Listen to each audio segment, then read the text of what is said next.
മുസ്ലിം ചരിത്രത്തിൽ ആരാധന അല്ലെങ്കിൽ അഭയകേന്ദ്രമായി അല്ലെങ്കിൽ അള്ളാഹുവിന് പകരം ആശ്രയ കേന്ദ്രമായി ഒരു ജാറത്തെ ഉണ്ടാക്കിയത് അലി അല്ലാഹു തആലയുടെ ജാറത്തെയാണ്. അഷ്റഫുൽ ഖൽഖിന്റെ ഖബർ അവർക്ക് കിട്ടിയില്ല. അബൂബക്കർ സിദ്ദീഖിന്റെ ഖബർ അവർക്ക് കിട്ടിയില്ല. ഉമർ ഫാറൂഖിന്റെയും ഉസ്മാൻ റളിയല്ലാഹുവിന്റെയും ഖബറുകൾ അവർക്ക് കിട്ടിയില്ല. അല്ലാഹു സുബ്ഹാനഹു വ തആല അഷ്റഫുൽ ഖൽഖിന്റെ ദുആയുടെ ഫലം, ആ ദുആക്ക് ഉത്തരം കൊടുത്തു എന്നതിന്റെ ഫലം ഹബീബിന്റെ ഖബർ, ഹബീബ് പ്രവാചകനാണ്. തീർച്ചയായിട്ടും മദീനത്തെ പൊതു ഖബർസ്ഥാനിൽ വെക്കാമായിരുന്നു അഷ്റഫുൽ ഖൽഖിന്റെ മയ്യം, അല്ലെങ്കിൽ മദീനത്തെ പള്ളിന്റെ ഒരു ഭാഗത്ത് വെക്കാമായിരുന്നു. ഇത് രണ്ടും അള്ളാഹു അനുവദിച്ചില്ല. ആയിഷ ബീബിന്റെ വീട്ടിന്റെ ഉള്ളിൽ ഒരു പ്രൈവറ്റ് പ്രോപ്പർട്ടിയിൽ ഖിയാമത്ത് നാൾ വരെ ഒരു സ്വകാര്യ സ്ഥലത്ത് പൊതുജനങ്ങൾക്ക് കിട്ടാത്ത രീതിയിൽ ആ ഖബർ വേണമെന്ന് അല്ലാഹു തആലക്ക് നിർബന്ധമുണ്ടായി. എന്തുകൊണ്ട്?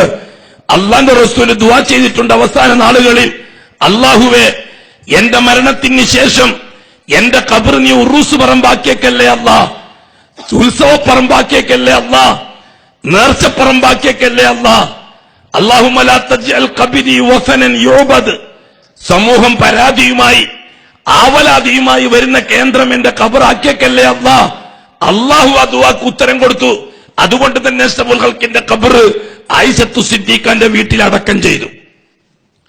മുസ്ലിം ഉമ്മത്ത് മനസ്സിലാക്കണം, മരിച്ചുപോയ മഹാന്മാരുടെ ഖബറുകളുമായി എന്തെങ്കിലും ഒരു ഖൈർ, എന്തെങ്കിലും ഒരു ഗുണം ഈ ഉമ്മത്തിൽ അള്ളാഹു ഉദ്ദേശിക്കുന്നുണ്ടെങ്കിൽ അള്ളാഹു അഷ്റഫുൽ ഖൽഖിന്റെ ഖബറിനെ ഉമ്മത്തിന് വിട്ടുകൊടുക്കണമായിരുന്നു, സമൂഹത്തിന് വിട്ടുകൊടുക്കണമായിരുന്നു.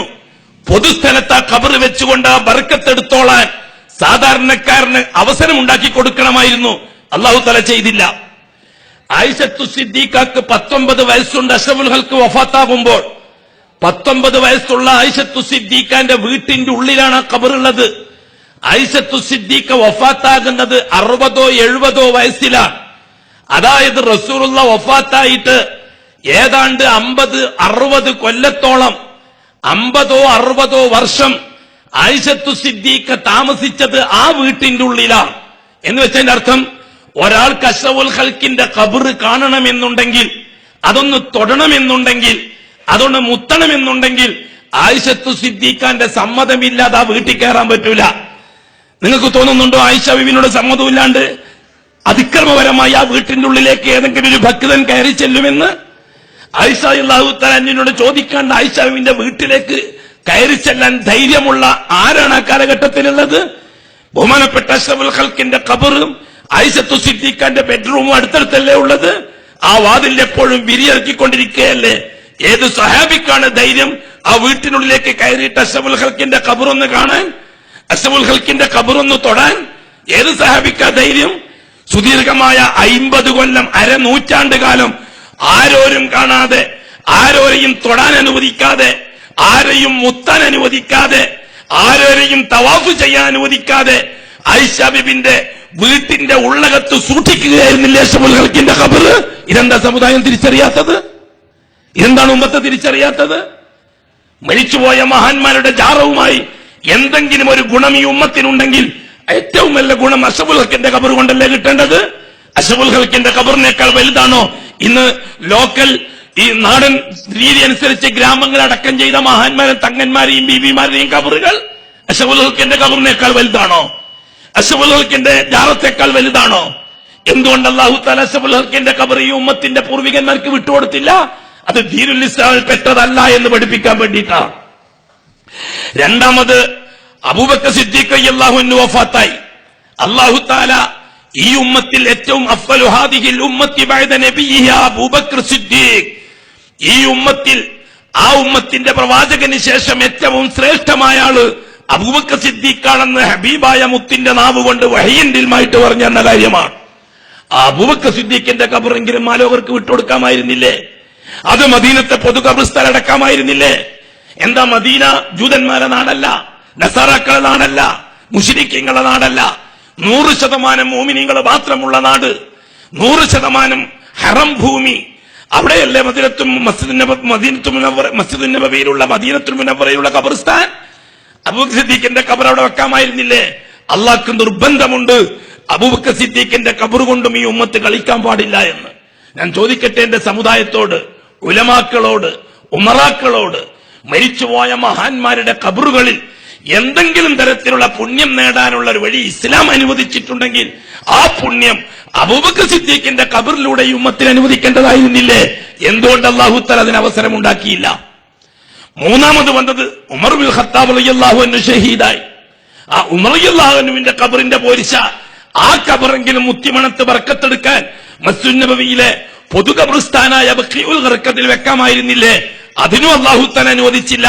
അബൂബക്കർ സിദ്ദീഖിന്റെ ഖബറും ഉമർ റളിയല്ലാഹുവിന്റെ ഖബറും ആ വീട്ടിന്റെ ഉള്ളിൽ തന്നെ അടക്കി.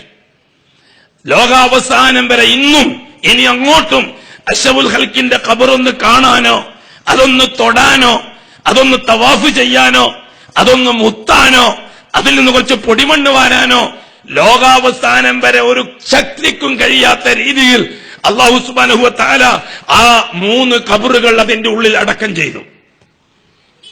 നിങ്ങൾ എന്താ ചിന്തിക്കാത്തത്? 10,000-കണക്കിന് ജാറങ്ങൾ വെച്ചുകൊണ്ട് തരീഖത്തിന്റെ അഹ്ലുകാർ ഈ ഉമ്മത്തിന്റെ ആത്മീയതയെ ചൂഷണം ചെയ്യുമ്പോൾ മനസ്സിലാക്കാമായിരുന്നില്ലേ? അഷ്റഫുൽ ഖൽഖിന്റെ ഖബറിൽ നിന്ന് ബർക്കത്തെടുക്കാൻ കഴിയുന്നവരല്ല ഈ ഉമ്മത്ത്.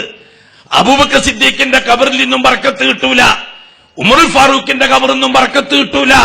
അത് ആയിഷത്തു സിദ്ദീഖിന്റെ വീട്ടിൽ അടക്കം ചെയ്ത് അത് കഴിഞ്ഞിട്ട് ഇറാഖിലെ ഭരണാധികാരി ആ വീട്ടിന് ചുറ്റും വെള്ളം കാണാൻ മാത്രം പാകത്തിൽ കിടങ്ങ് കുഴിച്ച് അതിൽ ലോഹങ്ങൾ ഉരുക്കി കോൺക്രീറ്റ് ചെയ്ത് ലോകാവസാനത്തിന്റെ അന്ന് ഭൂമി ദക്കത്താകുമ്പോൾ ഇടിഞ്ഞു പൊളിയുമ്പോൾ അന്ന് അഷ്റഫുൽ ഖൽഖ് മഹ്ശറയിലേക്ക് വേണ്ടി ഇറങ്ങി വരുമ്പോഴല്ലാതെ ആ ഖബറുമായി സ്പർശിക്കാൻ ലോകത്തൊരു ശക്തിക്കും കഴിയാത്ത രീതിയിൽ അടക്കം ചെയ്തില്ലേ അല്ലാഹു തആല? ഇന്നും ആ അവസ്ഥയിലല്ലേ ഉള്ളത്? എന്നിട്ടും നബി സല്ലല്ലാഹു അലൈഹി വസല്ലമ തങ്ങളുടെ ഖബറിന്റെ അടുത്തുനിന്ന് വാരിക്കൊണ്ടുവന്ന പൊടിയെന്നും മണ്ണെന്നും പറഞ്ഞ് വെള്ളത്തിൽ കലക്കിയിട്ട് മൗലാനമാരും ശൈഖുനമാരും പാവപ്പെട്ട സമുദായത്തെ കുടിപ്പിച്ച് കാശുണ്ടാക്കുമ്പോൾ ഈ ഉമ്മത്തൊന്ന് ചിന്തിക്കാമായിരുന്നില്ലേ ആ പൊടിമണ്ണ് എവിടെ നിന്ന് കിട്ടിയതാണെന്ന്? ആയിഷത്തു സിദ്ദീഖിന്റെ വീട്ടിന്റെ ഉള്ളിലല്ലേ ആ ഖബറുള്ളത്? രണ്ടാലൊന്ന് നടന്നിരിക്കണം. ഒന്നിക്കിൽ ആയിഷത്തു സിദ്ദീഖിന്റെ പ്രൈവറ്റ് പ്രോപ്പർട്ടിയിൽ നിന്ന് മണ്ണ് കട്ടുകൊണ്ടുവരണം. ഒരു പ്രൈവറ്റ് പ്രോപ്പർട്ടിയിൽ നിന്ന് ഒരു സാധനം എടുക്കുമ്പോൾ കളവ് തലേന് പറയുക. ആയിഷത്തു സിദ്ദീഖിന്റെയോ അവകാശികളുടെയോ സമ്മതമില്ലാതെ മണ്ണ് വാരിക്കൊണ്ടുവന്നാൽ എന്താണ് നാം അതിനർത്ഥം വെക്കേണ്ടത്? മദീനയിലെ ആയിഷത്തു സിദ്ദീഖിന്റെ വീട്ടിൽ നിന്ന് മണ്ണ് കട്ടുകൊണ്ടുവന്നിട്ട് വെള്ളത്തിൽ കലക്കി കുടിപ്പിച്ച് കാശുണ്ടാക്കുന്ന വിദ്വാൻമാരെന്നല്ലേ മനസ്സിലാക്കേണ്ടത് അതിന്?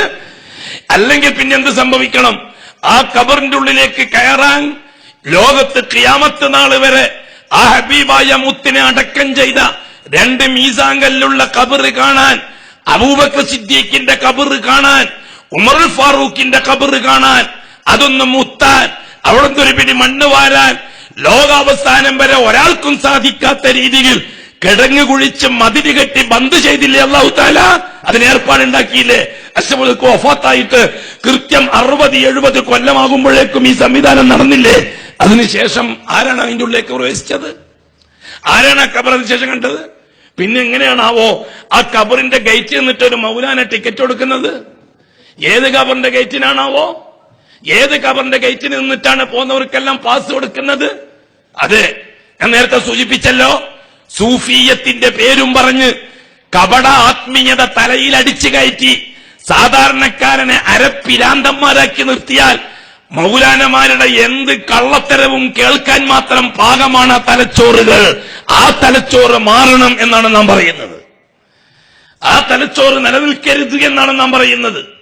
അവസാനം അലി റളിയല്ലാഹു തആല അൻഹുവിന്റെ ഖബർ പരീക്ഷണാർത്ഥം അല്ലാഹു തആല വിട്ടുകൊടുത്തു സമൂഹത്തിന്. അല്ലാഹുവിന്റെ ഒരു പരീക്ഷണമാണ്. ലിയബ്ലുവക്കും അയ്യുക്കും അഹ്സനു അമല. ഖബർ കണ്ടാൽ ഈ ഉമ്മത്ത് എങ്ങനെ ഉണ്ടാകുമെന്ന് അല്ലാഹ്ക്കൊന്നും മനസ്സിലാവണം, അല്ലാഹ്ക്കൊന്ന് പരീക്ഷിക്കണം. അതിന് അല്ലാഹുവിന്റെ ഒരു ഹിക്മത്തായിരുന്നു, ഹിക്മത്തും ബാലിഗത്തായിരുന്നു അലി റളിയല്ലാഹു തആല അൻഹുവിന്റെ ഖബർ പൊതുജനങ്ങൾക്ക് വിട്ടുകൊടുക്കാൻ പാകത്തിൽ കാര്യങ്ങൾ നിയന്ത്രിക്കുക എന്നത്.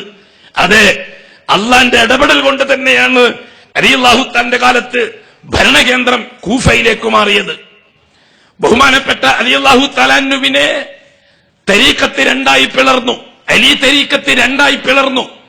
ഒന്ന് അലിയിനെ അനുകൂലിക്കുന്നവരും പ്രതികൂലിക്കുന്നവരും ഉണ്ടായി. ആ പ്രതികൂലിക്കുന്നവർ അലിയടക്കം 4 സ്വഹാബാക്കളെ കൊല്ലാൻ തീരുമാനിച്ചു. 4 സഹാബാക്കൾ, ഒന്നാമത് അലിയിനെയാണ്. അലി രാവിലെ സുബഹിക്ക് വേണ്ടി കൂഫയിലെ പള്ളിയിലേക്ക് നടന്നു വരുമ്പോൾ അബ്ദുറഹ്മാൻ ബിൻ മുൽജിം എന്ന് പറയുന്ന ഒരു ക്രൂരൻ വിഷമൂട്ടപ്പെട്ട കൊടുവാൾ ഉപയോഗിച്ച് അലിയിനെ കുത്തി കീറി കൊന്നുകളഞ്ഞു. ആര്? ജൂതനോ, നസാറയോ, ഫാസിസ്റ്റുകളോ, സയനിസ്റ്റുകളോ, കമ്മ്യൂണിസ്റ്റുകളോ?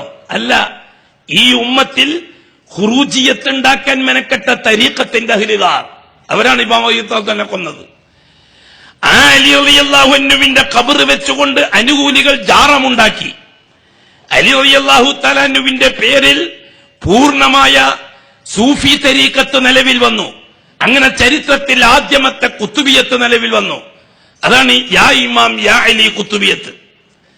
1300 1200 കൊല്ലത്തെ പഴക്കമുണ്ട് യാ അലി കുത്തുബിയത്തിന്.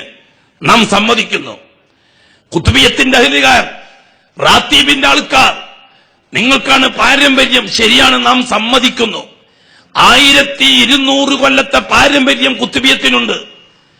ഇവിടെ ഇസ്ലാമിന്റെ ഒന്നാമത്തെ പ്രമാണമായ ഷഹാദ, ആ ഷഹാദയുടെ പുനർവായനക്ക് 100 ചില്ലാൻ കൊല്ലത്തിന്റെ പാരമ്പര്യമേ ഉള്ളൂ. നാം സമ്മതിച്ചിരുന്നു.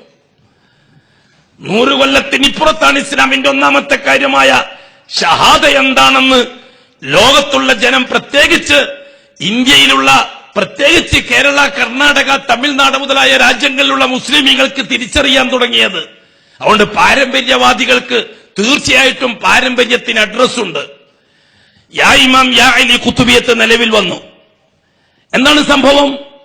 നേരത്തെ സൂചിപ്പിച്ച വിഷയം, എല്ലാ പ്രശ്നങ്ങളിലും അള്ളാഹുവിനെ മാത്രം ഇടപെടിപ്പിക്കുക എന്ന തൗഹീദി ദർശനം ആദം അലൈഹിസ്സലാത്തു വസ്സലാമിന്റെ കാലഘട്ടം മുതൽ ലോകാവസാനം വരെ നിലനിൽക്കേണ്ടത്. അതാണ് ഇസ്ലാമിന്റെ ജീവൻ, അതാണ് ഇസ്ലാമിന്റെ ആകത്തുക, അതാണ് ദീനുൽ ഇസ്ലാമിന്റെ നിലനിൽപ്പ്, അതാണ് ദീനുൽ ഇസ്ലാമിന്റെ പ്രമാണം. എല്ലാ വിഷയത്തിലും അള്ളാഹനെ മാത്രം ഇടപെടിപ്പിക്കുക. മാത്രം എന്ന പ്രയോഗത്തിൽ നിന്ന് അള്ളാഹു അല്ലാത്തവരും ആകാം എന്ന പ്രയോഗം അലി റളിയല്ലാഹു തആല അൻഹുവിന്റെ ഖബർ വെച്ചുകൊണ്ടുള്ള തരീഖത്ത് കുത്തുബിയത്തിലൂടെ നടപ്പിലാക്കുകയായിരുന്നു.